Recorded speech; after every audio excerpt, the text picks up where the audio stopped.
अस्सलाम वालेकुम नाज़रीन, सिंध ऑनलाइन टीवी में भलीकार आवां है मोहम्मद पवार शामिल करूं था हिन वक्त जी खबरों।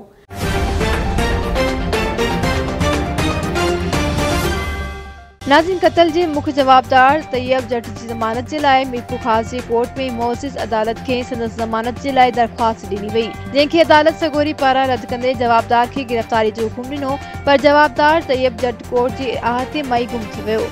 काफ़ी देर ॻोल्हा करण बावजूद जवाबदार के पुलिस गिरफ्तार न करे सकी, जे बाद फरियादी धुर पारां कोर्ट ॿाहिरां एमेजिना रोड बंद करे सिपाफ अखबार दरिया खान मरी की अगवानी में एहतिजाजी मुजाहिरो करे रोड ब्लॉक किया। सिंध ऑनलाइन टीवी के रिपोर्टर गफ़ार जी खबर मूजिब उन मौके ते फरियादी धुर के अगवाणन कोर्ट में जवाबदार की फौरी गिरफ्तारी जो मुतालबो कंदे चयो त पुलिस जवाबदार तैयब जट के गिरफ्तार करण बदिरां साथारी बनियल है। उन्होंने मुतालबो किया त जवाबदार के गिरफ्तार करे मक़तूल मंजूर नोंदाणी के वारसन के इंसाफ ॾिनो वञे। वधीक खबरुनि अपडेट्स के लिए ॾिसंदा रहो सिंध ऑनलाइन टीवी।